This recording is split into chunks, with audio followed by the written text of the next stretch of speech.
Also, I saw a video about, speaking of vision, I saw a video of a person who was talking about how patients with a specific type of brain injury causes them to go legally blind, but it's a brain injury, not an eye injury. So their eyes are still completely functional. It's just the brain injury prevents the signals from the eye from like entering like your short-term memory and like your data processing regions of your brain. So one of the really cool things they did was they had the person sit down, right? And then across the room on one side where they knew that I was blind, they would hold up a sign and be all like, oh, like, could you go grab a glass of water for me? Right? They would hold up the sign.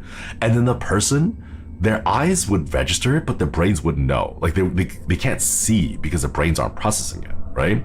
But their body would stand up and then they would go to grab the water. And then when you ask them like, why'd you go grab the water? Because they can't see. Like if you give them a vision test, they cannot pass the vision test. They just cannot see anything consciously, but their brain is able to see it, right? And their brain is still processing some kind of data because their eyes are still functional. And it's weird. It's really cool. The only problem is they were talking about how difficult it is to actually study that because it requires a very specific type of brain injury, and apparently it's not ethical to go and give someone that specific type of brain injury for the purposes of studying it. So, ugh. Even if they're willing, yes, even if they're willing, you can't do it. This is why you can't say, oh, we're two consenting adults. It's okay for you to eat me. It's still a crime. You can't do it. Don't do that. So the guy who got the rod through the eye, such a unique case, is impossible to replicate. It's really crazy. But it also, I think it's really fun how like the human body can be resilient at times. Like sometimes just simply turning your head to the side will snap a vertebrae and you will like instantly die, or like you survive an airplane crash, you know, and you walk out unscathed. Like the human body is so weird in crazy ways. It's like just the right circumstances of physics and you're completely fine, you know? It's weird. You said that I was turning my head and I panicked. No, you're fine. There is a medical condition which causes the sheathing of your nerves. Like what was it called again? Myelin. It's like a fatty sheath that goes across your nerves that helps protect them.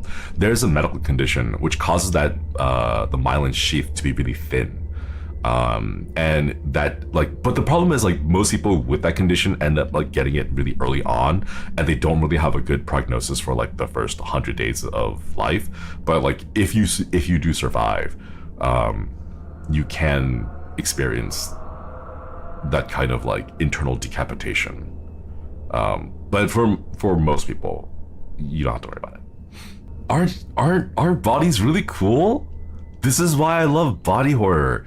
This is why I want to find a partner to like stitch my veins to, just to see, you know? Like, I know everyone jokes about like, oh, I can feel my arteries clogging when I eat like the KFC Double Down, right? But can you really? How do you know, right? One way to find out would be to like graft your veins with your partners and then have them eat a KFC Double Down. And then you can just sit there and just kind of like feel the blood pumping through the both of you, and then see if you can tell the difference. See if there's like a difference in the change of the blood that's coming through. You know, like, I think that's really cool. You know, you're scaring off the newcomers. You know what? At this point, I'm inspired by the JP Senpais. Who cares? You know, who cares? Like, what's the worst? What's the worst that's gonna happen? Huh? Are they gonna fire us? Psh. They are truly an inspiration, and I'm gonna be real. I Nihongo dekinai, but I've been lurking in like Fuma Senpai and Uyu Senpai stream of that. Hey, let's run an idol corporation mini game thing, and I'm like, yeah, they get it.